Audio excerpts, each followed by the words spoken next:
Welcome to Rate Your Pain 1 to 10. My name is Jack, and this channel is all about disability. This episode here is going to be about my personal story and my experience with my motorcycle accident that left me permanently disabled at 30 years old. So let's talk about it. You'll have to fight for it. Prepare for battle.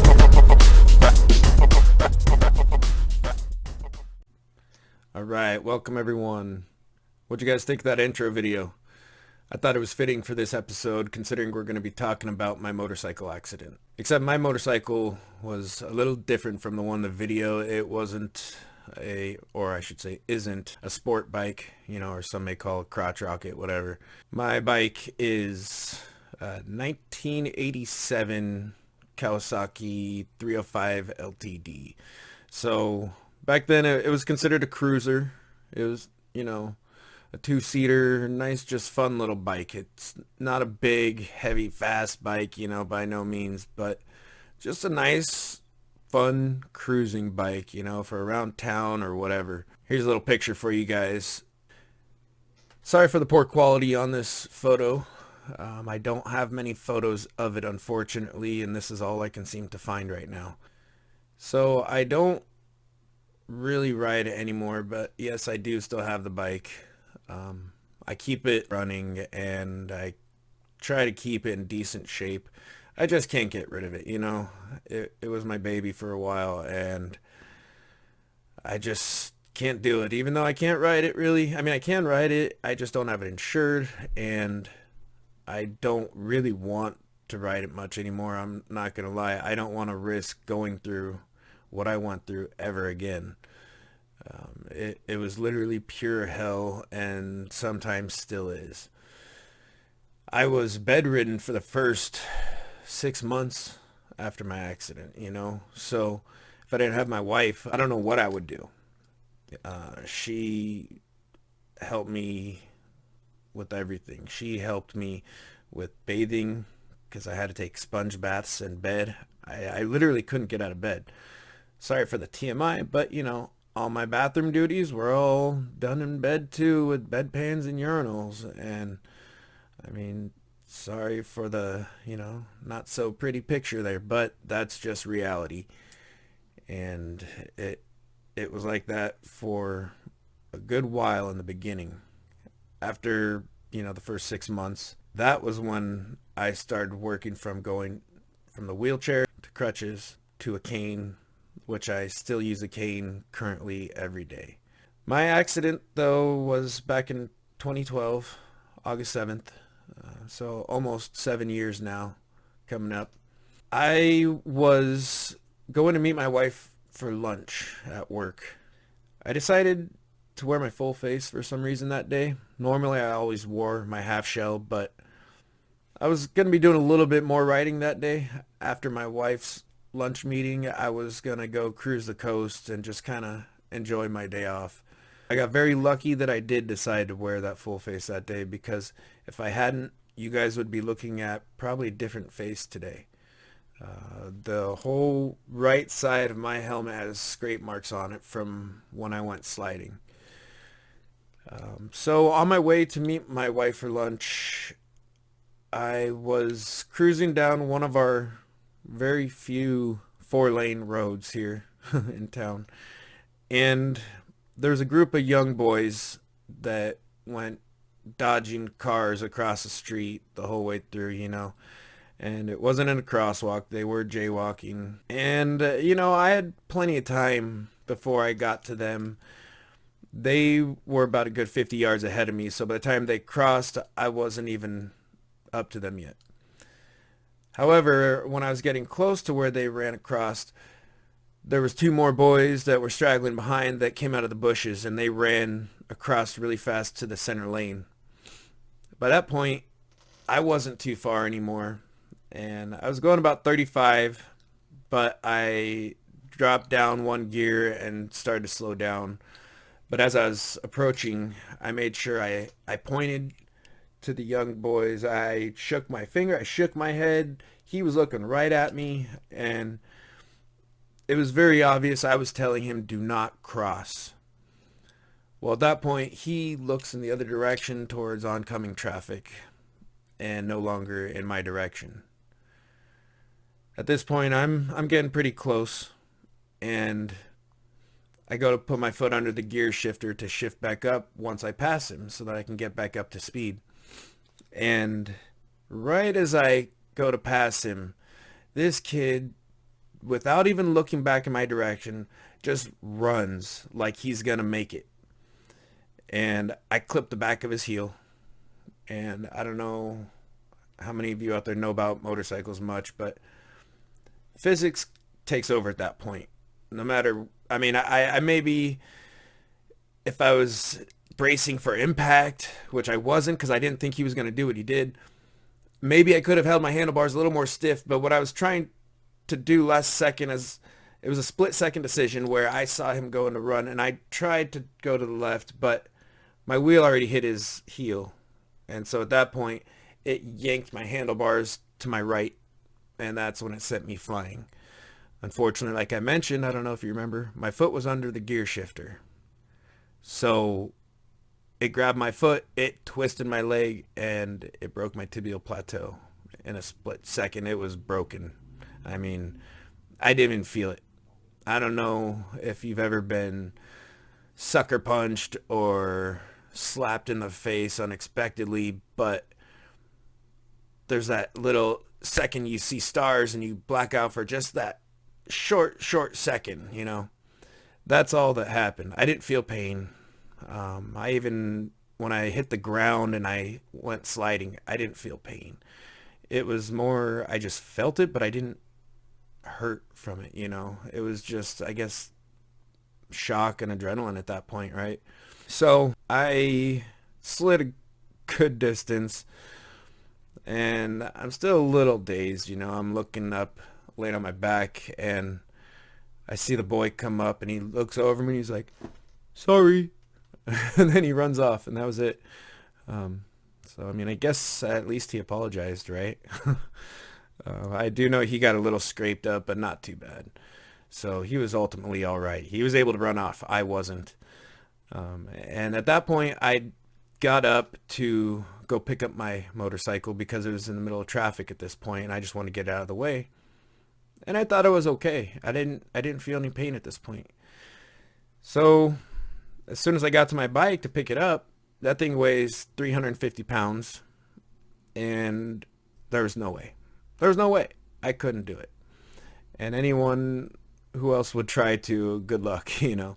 As I describe it to people, it felt like at that point, like I was trying to balance a broomstick on a tennis ball. It was, or maybe even a golf ball, you know what I mean? It was hard. It just didn't want to stand straight up and be supported anymore. My leg wanted to just buckle. That's when I knew it was broken, and I just sat down, and luckily there was an off-duty EMT that saw the whole thing. He was there to help me and assist me, and a couple people were there. I asked one lady to call my wife for me to let her know what was going on because she was probably expecting me to pull up any minute, and, you know, like a typical wife, she worried every time I rode. In fact, when the lady called and told her, she was like, shut up, this is a joke. She didn't believe it at first. So she was only a couple miles down the road, and she cruised down instantly. And she showed up. I was already sitting in the back of the ambulance at that point.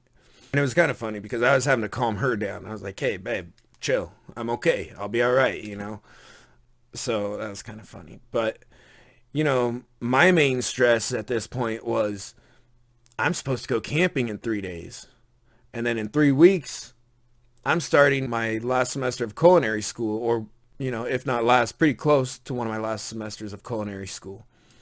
So it was a big time in my life, you know. I was like, I got things going. I need to go on this vacation. Like, so I thought I would just maybe get a cast slapped on my leg and some crutches and I'd be good to go, right? I thought I'd be on that camping trip in a few days. I mean, I remember asking the EMTs on site that were helping me, and like everybody that I talked to that was a medical professional, I asked them, will I be able to go camping? Will I be able to go to school?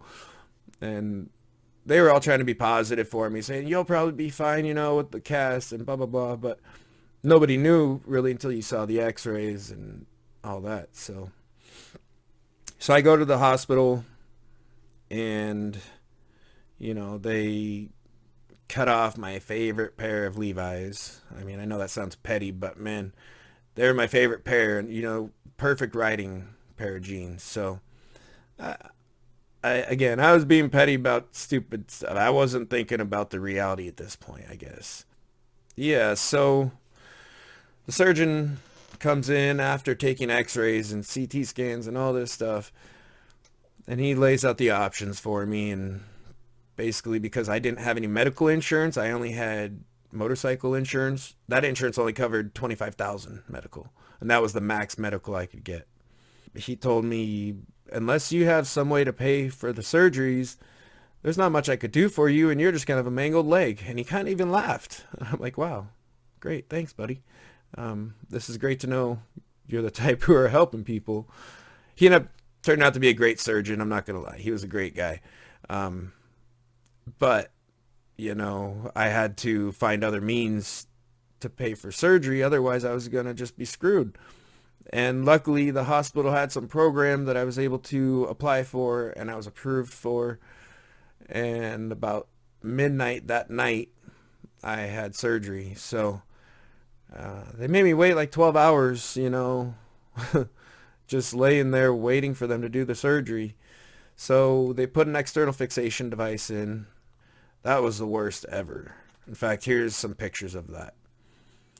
This picture is with my leg wrapped up in bandages. You can see it hyperextended there. They have to hyperextend it so that the ligaments and tendons and all that will bounce back after your surgery, apparently. That's what they told me anyway. This picture here is without the dressing on my leg, and you can see the bars going into my leg. It was, again, just the most painful. And as you can see in this close-up right here, this shows how bad those bars were pulling on my skin. And those holes, sorry for lack of better words, but they got, they just got disgusting. My wife had to clean them, I think, 2 or 3 times a day, and it was just like infected because they didn't give me any wiggle room. I needed some room to breathe in those things, man. It was painful.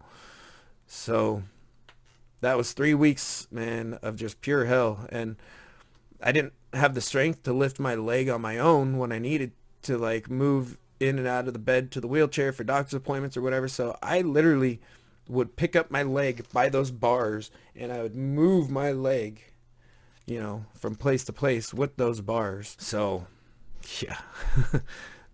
Again, not fun. So after the 3 weeks, I went in for my second surgery, and I was ready for it. I was like, please get these bars off. Can I please just start getting better?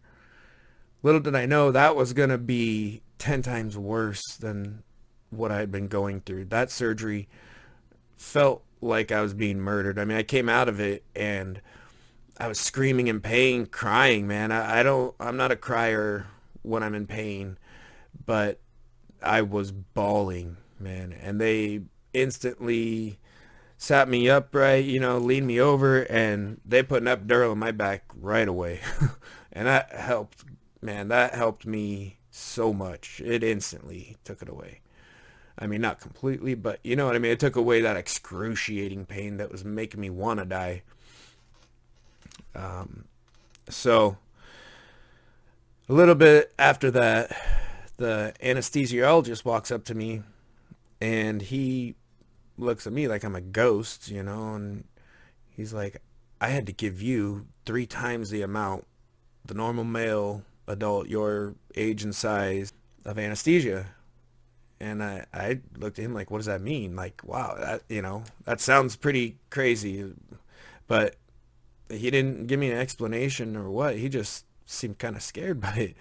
And I'm not going to lie, it scared me too, You hear about people dying from stuff like that all the time, from too much of that stuff. Michael Jackson died from that. So, I mean, and you would think he would have the best medical professionals, even if they are privately hired. So, Yeah, just gnarly stuff, man. I come out of that surgery and I now have my new metal hardware implanted. So here's some pictures of that. I'll show you a couple views. You can see there's like a L-shaped bracket that's in there, and it's got 8 pins and screws going through my bone, holding it all into place.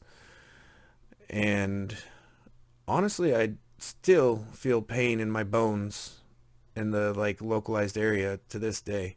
But the hardware, it's not that I feel the hardware so much, but I feel when it gets cold, it's like that metal contact running through my bones, man. I feel it internally through my bones, that cold, and it hurts. And if you feel my knee, you can kind of see some like lumping on it where the bolts are. And I knock it into stuff all the time, and oh my God, it's painful. I'm worried about splitting it, and having to get stitches or something. Here's another picture of my knee stapled, and this is with it all closed up and done. That wasn't so bad. Um, Having those staples removed wasn't so fun, but again, it was tolerable. I was used to being tortured at that point. But yeah, it was pretty shortly on that I felt the effects of RSD, but my surgeon didn't tell me that's what it was until maybe weeks or months after the fact, because he didn't want to fully diagnose me with that. It was when he ended up sending me to another medical professional that is a specialist in the area of RSD, that he officially diagnosed me with it. And I as well have osteoarthritis in that left knee. That same surgeon, he told me that it looked like a dog had chewed up the cartilage anyway. So yeah, that doesn't sound too good. And let me tell you, it doesn't feel good. When I move my knee, it sounds like, snap, crackle, and pop. It's all bad. But that mostly is just painful for the weight bearing. The RSD is a different type of pain. It's nerve pain that's electrocuting, it's burning, it's just so many different intense sensations. It's really hard to describe it, but the best I could say is it just feels like I'm being lit on fire and being electrocuted all at the same time. Pins and needles effect, whenever you have a limb that falls asleep and it's like that painful asleep. This is something that I will go more in depth on the next episode and give you more details on RSD, CRPS, osteoarthritis, and give you more of my journey from that point on after my accident. So one more thing I wanted to go over before we call this episode, something I should have covered earlier in the story. A couple important photos, one x-ray and one CT scan. Here's the x-ray of my leg. This x-ray, you could see the break, but it's not as good as the CT scan here. The CT scan shows it in 3D, and you can see how a chunk of my knee just broke right off my leg. That is it for today, guys. I hope you enjoyed today's episode. And as always, please make sure to hit that like button. If you haven't already, please subscribe. And make sure to hit that notification bell if you want to be alerted as soon as my new video is uploaded. Thanks a lot, guys. I really appreciate it. And thanks for the support. Peace.